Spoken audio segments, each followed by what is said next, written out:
ओम शांति। 25 जून 2022 के ईश्वरीय महावाक्य पहले सुनते हैं। मुरली के मुख्य पॉइंट्स। बाबा ने कहा, तुम गुप्त सेनानी हो, तुम्हें कोई स्थूल हथियार आदि नहीं चलाने, सिर्फ श्रीमत पर चल अपना दैवी स्वराज्य स्थापन करना है। पहले पहले तो बाप में पूरा निश्चय चाहिए। निश्चय पक्का होगा तो शिव बाबा की याद भी रहेगी और खुशी का पारा भी चढ़ा रहेगा। फिर बाबा ने कहा, तुम्हें बीज तो बोना ही है। जैसे सुदामा ने मुट्ठी चावल दिया और 21 जन्मों के लिए महल मिल गया, ऐसे तुम्हें भी सरेंडर बुद्धि बन बाप से पूरा सौदा करना है। अपना पूरा पोता मेल बाप को देना चाहिए। सच्चा बच्चा होगा तो कहेगा, बाबा तन मन धन सब आपका है। फिर बाबा भी कहेंगे, बच्चे स्वर्ग की बादशाही आपकी है। बाबा ने कहा, अगर जास्ती पैसा है तो यह रूहानी हॉस्पिटल कॉलेज खोलो, जहां अनेक आकर हेल्थ वेल्थ का वर्षा ले सके। बहुतों का कल्याण होगा तो 21 जन्मों के लिए तुम्हें राजाई मिल जाएगी। अभी यह कयामत का समय है, सबका हिसाब किताब चुकता होना है। यहाँ जो जितनी मेहनत करेंगे उतना भविष्य में गद्दी का मालिक बनेंगे। और लास्ट में बाबा ने कहा, बच्चे यह युद्ध का मैदान है। तूफान तो बहुत आएंगे, सभी बीमारियां बाहर निकलेंगी। अपने हुनर में होशियार बनो। हार अथवा जीत पाना तुम्हारे हाथ में है। उस्ताद कोई मदद नहीं करेगा। तुम बहादुर बनो, ना थकना है ना फेल होना है। और अब सुनते हैं महावाक्यों को विस्तार से। मुरली का सार। मीठे बच्चे, सच्चे बाप को अपना सच्चा सच्चा पोता मेल दो। हर बात में श्रीमत लेते रहो, इसमें ही तुम्हारा कल्याण है। प्रश्न, अभी तुम कौन सा सौदा किस विधि से करते हो? उत्तर, सरेंडर बुद्धि बन कहते हो, बाबा मैं आपका हूँ, यह तन मन धन सब आपका है। बाबा फिर कहते, बच्चे स्वर्ग की बादशाही आपकी है। यह है सौदा, परंतु इसमें सच्ची दिल चाहिए, निश्चय भी पक्का चाहिए। अपना सच्चा सच्चा पोता मेल बाप को देना है। गीत, तुम ही हो माता पिता, तुम ही हो बंधु सखा, तुम ही हो। ओम शांति। बाप बैठ बच्चों को समझाते हैं। बच्चे जानते हैं, अभी हम ब्रह्मा कुमार कुमारियां श्रीमत का अर्थ तो जान चुके हैं। शिव बाबा की मत से हम फिर से आदि सनातन देवी देवता धर्म की स्थापना कर रहे हैं। यह तुम हरेक को पता है कि बरोबर कल्प कल्प परमपिता परमात्मा आकर के ब्रह्मा द्वारा बच्चे अडोप्ट करते हैं। तुम अडोप्टेड ब्राह्मण ठहरे, गोद ली हुई है। आदि सनातन देवी देवता धर्म जो प्राय लोप हो चुका है, वह श्रीमत पर हम फिर से स्थापन कर रहे हैं। और हूबहू कल्प पहले मुआफिक जो भी एक्ट चलती है, शिक्षा मिलती है, कल्प पहले मुआफिक ड्रामानुसार हम एक्ट कर रहे हैं। जानते हैं हम श्रीमत पर अपना दैवी स्वराज्य स्थापन कर रहे हैं। जो जितना पुरुषार्थ करेंगे, क्योंकि सेना में कोई सतो प्रधान पुरुषार्थी, कोई रजो पुरुषार्थी हैं, कोई महारथी, कोई घोड़े सवार, कोई प्यादे, यह नाम दिए हैं। बच्चों को खुशी होती है, हम गुप्त हैं। स्थूल हथियार आदि कुछ चलाने नहीं हैं। देवियों को हथियार आदि जो दिखाते हैं, वह है ज्ञान के अस्त्र शस्त्र। हथियारों का जिस्मानी बाहुबल हो गया। मनुष्यों को यह पता ही नहीं है कि स्थूल तलवार आदि नहीं उठाते हैं। इनको ज्ञान के बाण कहा जाता है। चतुर्भुज में जो अलंकार दिखाते हैं, उसमें भी ज्ञान का शंख है। ज्ञान का चक्र, ज्ञान की गदा है। यह सब ज्ञान की बातें हैं, समझाया भी जाता है। गृहस्थ व्यवहार में कमल फूल समान रहो तो कमल फूल भी देते हैं। अभी तुम प्रैक्टिकल एक्ट में हो। कमल फूल समान गृहस्थ व्यवहार में रहते हुए तुम्हारी बुद्धि में ज्ञान है। हम एक बाप को याद करते हैं। यह कर्म योग संन्यास है। अपनी रचना की भी संभाल करनी है। अभी तुम समझते हो कि पहले दुख का ही व्यवहार था, एक दो को दुख ही देते रहते थे। यहाँ का सुख तो काग विष्टा समान छीछी है, विष्टा के कीड़े बन गए हैं। बच्चे समझते हैं रात दिन का फर्क है। बाप हमें स्वर्ग का मालिक बनाते हैं, अभी हम नर्क के मालिक हैं। नर्क में क्या सुख होगा? तुम बच्चे यह सुनते और समझते हो। बाप बच्चों को यह नॉलेज समझा रहे हैं। बच्चों के लिए ही स्वर्ग है। बच्चे ही अच्छी रीति समझते होंगे नंबरवार पुरुषार्थ अनुसार। पहले पहले तो निश्चय चाहिए। निश्चय बुद्धि विजयंती। निश्चय पक्का होगा तो वह निश्चय में ही रहेगा। एक तो शिव बाबा की याद रहेगी और खुशी का पारा चढ़ा रहेगा। सरेंडर बुद्धि भी होगा। कहते हैं बाबा मैं आपका हूँ, यह तन मन धन सब आपका है। बाप भी कहते हैं स्वर्ग की बादशाही आपकी है। देखो सौदा कैसा है। सच्चा बच्चा बनना पड़े। बाप को सब मालूम पड़े कि बच्चे के पास क्या है, हम क्या देते हैं, तुम्हारे पास क्या है। बाप अच्छी रीति समझाते हैं। मैं गरीब निवाज हूँ। साहूकार धनवान का तो सरेंडर होने में हृदय विदीर्ण होता है। गरीब झट बतलाते हैं ना, सौदागरी करते हैं। धंधादी जो करते हैं वह अपनी कमाई से 1-2 पैसा व 4 पैसा निकालते हैं। जो दान के शौकीन होते हैं वह धर्माऊ जास्ती निकालते हैं। जो कुछ करते हैं कहते हैं ईश्वर अर्पणम। इसलिए अल्पकाल का सुख दूसरे जन्म में मिलता है। कोई ने कॉलेज, धर्मशाला, हॉस्पिटल आदि बनाई तो दूसरे जन्म में उसका फायदा मिलता है। पुण्य आत्मा बनते हैं ना, उनकी हेल्थ अच्छी रहेगी, कॉलेज में अच्छी रीति पढ़ेंगे। वह भी सब कुछ मैं ही देता हूँ। साक्षात्कार भी मैं ही कराता हूँ। हर एक का हिसाब किताब भी मेरे पास है। ड्रामानुसार पहले से ही नोंधा हुआ है। धन जास्ती है तो मंदिर आदि भी बनाते हैं। वह हुआ धर्माऊ निकालना। अपने कारखाने आदि की कमाई से कुछ पैसा निकाल मंदिर बनवाते हैं। कोई फिर कॉलेज आदि बनवाते हैं। कहेंगे ईश्वर अर्थ दान करता हूँ तो ईश्वर रिटर्न में देगा। बहुत मनुष्य कहते हैं हम निष्काम सेवा करते हैं, परंतु निष्काम तो होती नहीं। निष्काम अक्षर कहाँ से निकला? बाप ने समझाया है निष्काम सेवा हो नहीं सकती, फल जरूर मिलता है। अब तुम्हें गृहस्थ व्यवहार में तो रहना ही है, नौकरी करनी है, संभालना है। बच्चों को पोता मेल आदि बाप को देना है। कितना बचता है? बाप कहेंगे अच्छा तुम गरीब हो, आमदनी आदि है नहीं, अपनी रचना की पालना भी पूरी नहीं कर सकते हो। अच्छा तुम 1 पैसा दे देना। यही तुम्हारी अविनाशी 21 जन्मों की कमाई है। वह होती थी अल्पकाल सुख के लिए, यह है 21 जन्मों के लिए, और यह है डायरेक्ट। बाप कहते हैं तुमको बीज तो बोना ही है। सुदामे ने मुट्ठी चावल दिया, 21 जन्मों के लिए महल मिल गया क्योंकि गरीब था। साहूकार हीरे की मुट्ठी दे तो बात एक ही है। बाप कुछ कहते नहीं हैं, हर एक को अपने अपने डायरेक्शन देते हैं। तुम इतना करो। पूछते भी हैं खर्चा कैसे चलता है?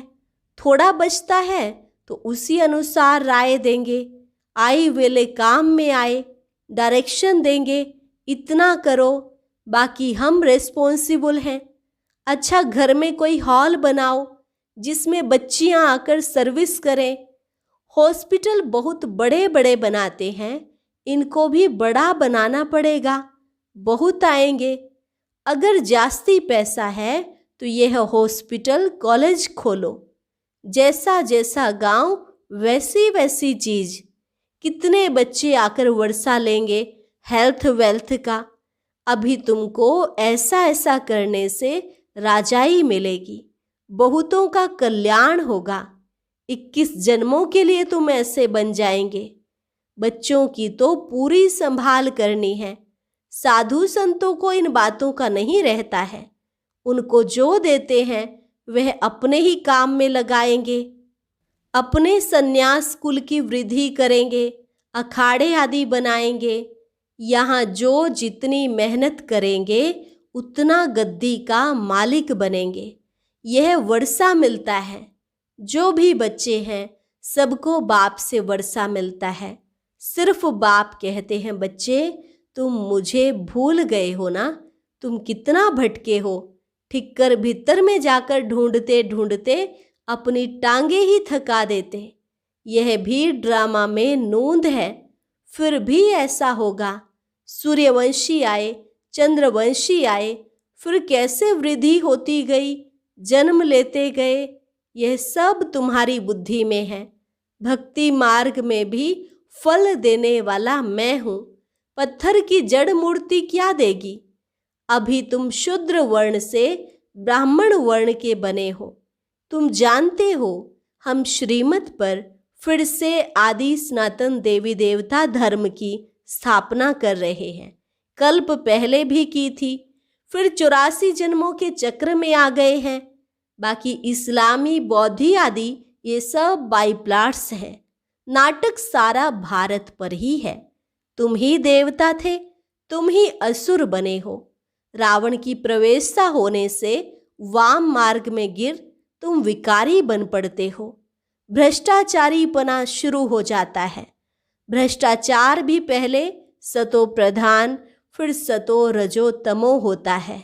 बाप समझाते हैं, इस समय सारा झाड़ जर्जरी भूत अवस्था को पाया हुआ है। अभी यह खलास होना ही है। जो देवता धर्म नहीं है वह फिर से स्थापन होना है। कल्प कल्प स्थापन करते हैं, परंतु इनका वर्णन कायदे सिर है नहीं। नंबर 1 बात है भगवान उवाच। भगवान तो एक होता है ना। सर्वव्यापी के ज्ञान से भक्ति भी नहीं चल सकती है। ओ गॉड किसको कहते हैं। सर्वव्यापी है तो ओ गॉड भी कह नहीं सकते। सतो प्रधान से फिर सतो रजो तमो में आना ही है, इसलिए सब पतित हैं। गाते भी हैं पतित पावन आओ। बाप आते ही हैं पावन बनाने। तुम पावन बन रहे हो। दुख में सिमरन सब करें, सुख में करे ना कोई। जब आफतें आती है तब याद करते हैं हे भगवान, परंतु जानते नहीं हैं। तुमको नॉलेज मिल रही है, तुमको सो फिर से देवी देवता बनना है। अभी यह कयामत का समय है। सबका हिसाब किताब चुकतू होना है। अभी सब कब्र दाखिल है। बाप आकर जगाते हैं। यह ज्ञान कोई के पास है नहीं। आते रहेंगे, बनते रहेंगे, वृद्धि होती रहेगी। बाबा से पूछ सकते हैं कि मैं इस हालत में किस पद को पाऊंगा, बल्कि अपनी अवस्था से समझ सकते हो। अभी मार्जिन बहुत है। बाबा को याद करने के तुम सब पुरुषार्थी हो। परिपूर्ण संपूर्ण अंत में होंगे। इम्तिहान पूरा होगा, फिर लड़ाई शुरू हो जाती है। जब तुम नज़दीक होंगे तब बहुतों को साक्षात्कार होता रहेगा। एक दो को समझ जाएंगे कि यह क्या पद पाएंगे। समझ की बात है ना। आत्मा बेसमझ बन गई है। अभी फिर बाप कौड़ी से हीरा बनाने के लिए समझदार बनाते हैं। बाप कहते हैं, बच्चे यह युद्ध का मैदान है। तूफान तो बहुत आएंगे, सभी बीमारियां बाहर निकलेंगी। अपने हुनर में होशियार बनो। उस्ताद कोई मदद नहीं करेंगे। हार अथवा जीत पाना तुम्हारे हाथ में है। उस्ताद कहते हैं यह माया की युद्ध है, माया बहुत पछाड़ेगी। न चाहते हुए भी 5-6 वर्ष ठीक चलते चलते फिर ऐसे जोर से तूफान आएंगे जो नींद भी फिटा देंगे। बहादुर को थकना नहीं है, फेल नहीं होना है। इस पर छोटे छोटे नाटक भी दिखाते हैं कि कैसे भगवान अपनी तरफ, रावण अपनी तरफ खींचते हैं। तुम याद में रहना चाहते हो, माया तूफान में ला देती है। सो तो होगा, युद्ध करते रहना है। तुम कर्म योगी हो। सवेरे उठकर प्रैक्टिस करो, बाप को याद करो। तुम्हारा है गुप्त। गुप्त सेना भी गाई हुई है, unknown warriors but very well known. तुम्हारा यादगार यह देलवाड़ा मंदिर अननोन वॉरियर्स का यादगार मंदिर है, लक्ष्मी नारायण का नहीं। यह फिर लक्ष्मी नारायण बनते हैं। तुम्हारा सब है गुप्त। स्थूल हथियार आदि कुछ भी नहीं है, इसमें सिर्फ बुद्धि का काम है। गाते भी हैं आत्माएं परमात्मा अलग रहे बहुकाल। सुंदर मेला कर दिया जब सतगुरु मिले दलाल।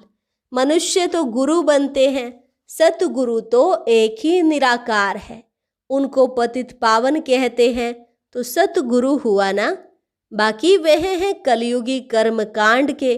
सब पुकारते हैं, ताली बजाते हैं, पतित पावन। सब सीताओं का राम एक है। अभी तुम्हारी बुद्धि में सब नॉलेज आ गई है। अपनी अवस्था को देखना है कि हमारे में कोई अवगुण तो नहीं है। क्रोध का भूत व काम का भूत नहीं होना चाहिए। लिखते हैं पता नहीं क्या होता है, बहुत तूफान आते हैं। बाबा कहते हैं यह तो आएंगे, बहुत हैरान करेंगे, परंतु तुमको खबरदार रहना है। बाबा को याद करना है। बाबा आपकी तो कमाल है। कोई नहीं जानते कि आप राजधानी कैसे स्थापन कर रहे हैं। हम भारत के खुदाई खिदमतगार हैं। निराकार शिव की जयंती भी मनाते हैं, परंतु वह कब और कैसे आया यह नहीं जानते। तुम जानते हो कि शिव बाबा हमको प्रजापिता ब्रह्मा द्वारा वर्षा दे रहे हैं। यह दादे का वर्षा है। बहुत करके उनको बाबा बाबा कहते हैं। दादा और बाबा। बाबा है रूहानी, दादा है जिस्मानी। वह सुप्रीम रूह इस द्वारा वर्षा दे रहे हैं। यह बुद्धि में रहना चाहिए। श्रीमत पर चलना है। मन मना भव और चक्र का राज भी सहज है। स्वदर्शन चक्रधारी भी बनना है। तुम स्वदर्शन चक्रधारी हो, परंतु अलंकार विष्णु को दे दिया है, क्योंकि अभी तुम संपूर्ण नहीं बने हो। पहले तो यह निश्चय चाहिए कि वह हमारा बाप टीचर है, हमको शिक्षा दे रहे हैं। सतगुरु साथ ले जाएंगे। उनका बाप टीचर गुरु कोई नहीं। कितना क्लियर समझाया जाता है, फिर भी बुद्धि में नहीं बैठता। गृहस्थ व्यवहार में रहते निर्मोही बनना है। हम तो एक बाप के बने हैं, यही बुद्धि में रहना चाहिए। तुमको अंधों की लाठी बनना है। कोई भी मित्र संबंधी हो तो बात करते करते यही पूछो, पतित पावन परमपिता परमात्मा से तुम्हारा क्या संबंध है। तुम्हारा लौकिक बाप तो वह है ना, फिर परमपिता परमात्मा किसका बाप है। जरूर कहेंगे हमारा। अच्छा, बाप तो स्वर्ग का रचयिता है। भारत स्वर्ग था, अब नहीं है। फिर से बेहद बाप से वर्षा लो, यह तुम्हारा हक है। याद करने से तुम वहाँ चले जाएंगे। कितने पॉइंट्स हैं जो बुद्धि में धारण करना है। अच्छा, मीठे मीठे सिकिल अधे बच्चों प्रति माता पिता बाप दादा का याद प्यार और गुड मॉर्निंग। रूहानी बाप की रूहानी बच्चों को नमस्ते। रूहानी बच्चों की रूहानी बाप दादा को नमस्ते नमस्ते, गुड मॉर्निंग। धारणा के लिए मुख्य सार। पहली पॉइंट, अंदर में कोई भी काम या क्रोध का अवगुण है तो उसे निकाल सच्चा खुदाई खिदमतगार बनना है। तूफानों में खबरदार रहना है, हार नहीं खानी है। दूसरा, बाप के डायरेक्शन से सुदामे मिसल चावल मुट्ठी दे 21 जन्मों की बादशाही लेनी है। वरदान, संगठन में न्यारे और प्यारे बनने के बैलेंस द्वारा अचल रहने वाले निर्विघ्न भव। संगठन में न्यारे और प्यारे बनने के बैलेंस द्वारा अचल रहने वाले निर्विघ्न भव। जैसे बाप बड़े से बड़े परिवार वाला है, लेकिन जितना बड़ा परिवार है उतना ही न्यारा और सर्व का प्यारा है। ऐसे फॉलो फादर करो। संगठन में रहते सदा निर्विघ्न और संतुष्ट रहने के लिए जितनी सेवा उतना ही न्यारापन हो। कितना भी कोई हिलावे, एक तरफ एक डिस्टर्ब करे, दूसरे तरफ दूसरा, कोई सल्वेशन नहीं मिले, कोई इंसल्ट कर दे, लेकिन संकल्प में भी अचल रहे, तब कहेंगे निर्विघ्न आत्मा। स्लोगन, देही अभिमानी स्थिति द्वारा तन मन की हलचल को समाप्त करने वाले ही अचल अडोल रहते हैं। देही अभिमानी स्थिति द्वारा तन मन की हलचल को समाप्त करने वाले ही अचल अडोल रहते हैं। और आज का ज्ञान मोती भी बहुत विशेष है, तो जरूर सुने। ये एक बहुत संस्कारितापूर्ण वीडियो है, जरूर देखें, कोई भी मिस ना करे।